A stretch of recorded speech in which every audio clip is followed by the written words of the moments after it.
Welcome back. I don't know why I always gotta do the stupid finger thing. Welcome back. God, I did it again. Welcome back to Kevin Toll Reads. I hope you're doing well. Yes, this is my book review of Dean Koontz, Intensity. This is a book, if you may or may not know, that I have tried to read on several different occasions, and I just been getting sidetracked. But because I've been collecting some Dean Koontz over here, I have about 15 or 20 of them. It's definitely an author that I've had my eye on for many, many years. And I just have never pulled the trigger on reading something by him. So I said, you know what? I'm going to do it. And so even though the first probably 60, 70 pages was a reread for me, I really enjoyed reading this. And we're going to talk about it. It was published in 1995. Yeah, that makes me feel a little old. Because I remember the original cover of this book. And so, yeah, it's a genre of horror suspense. And there was a TV movie miniseries adaptation in 1997. And it starred Molly Parker as China Shepherd and John C. McGinley as Edgelor Vess. Those are two character names you're going to hear a lot about from this review. And so let's dive right in and talk about the summary of this thing.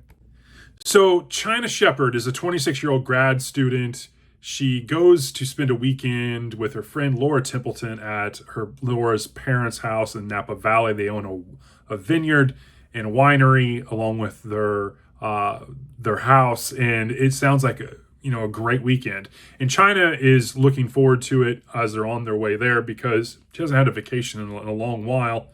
And what should turn into a relaxing long weekend ends up turning into a complete and utter nightmare. What ends up happening is serial killer Edgelor Vess comes to pay them a visit late at night, killing most of the occupants of the house.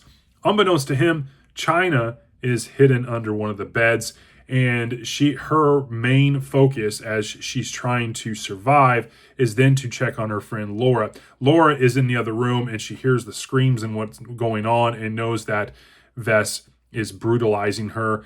And so China hides out and then hides out in Vess's motorhome, only to discover that this is not the first time for Vess, and there's many more surprises in store. And this episode, this horrific tale, is just getting started. And that's kind of the summary, and I'm being very, very cagey here because of that. Now, before I talked about what I enjoyed, I kind of want to throw a trigger warning out there. This is a very, for lack of a better expression, intense book. There is subject matter here that's probably not going to be for everyone. I'm just throwing it out there. If you don't want to read something that gets into some of these subject matters, this probably is something you want to turn away from. Maybe shut the video off and skip or whatever, and that's fine too. But there's a lot that I want to talk about that I enjoyed here. I enjoyed the pace of this book for what it is. It is fantastically paced.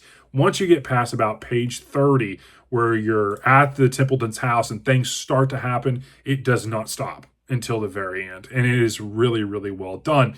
I think it keeps ratcheting up the tension. You're sitting there reading about China and some of the decisions he makes, and you're kind of like, what are you thinking? But it all makes sense in the end. I really liked how Koontz also gave us two main point of views, specifically China and Vess. I really like that he gave us plenty of page time with Vess, because I know a lot of authors, when they write a story about a deranged person, a person that's not right, or a person that's a psychopath and a killer and whatnot, you don't spend a lot of time in their kind of head. And here we get some of that, and we get to see how kind of homicidal this Vess is.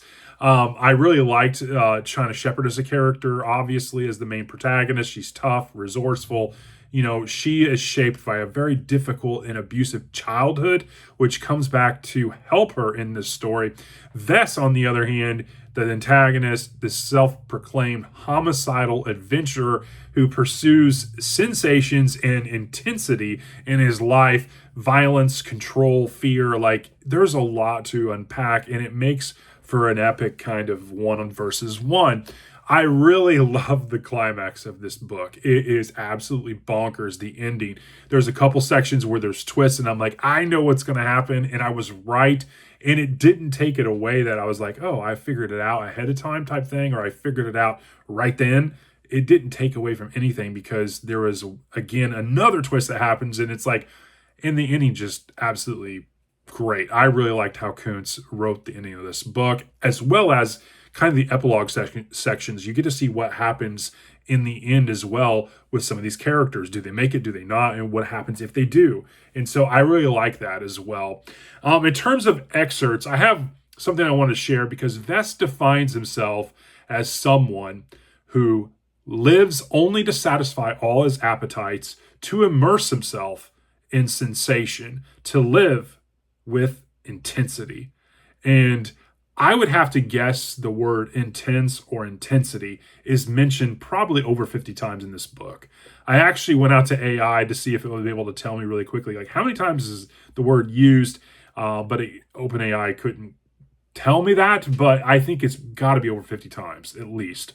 In terms of rating and overall, it's a 4.4. It is a terrific horror suspense novel. I'm definitely this is a great entry point for me for reading my first Dean Koontz.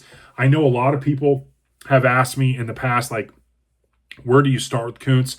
Kind of the standing mantra from some of the folks that have read some Koontz is that his earlier stuff is his best, which reminds me a lot of Stephen King, and his books that have either one or two word titles are usually his better ones. But yeah, if you have read Koontz and you know some great ones, definitely drop me a comment below. It's really, really great. Again, there is definitely some trigger warning here. It covers some very heavy subjects that aren't for everyone, especially if you don't want to get into the weeds on some of the things that happen to people as they're brutalized.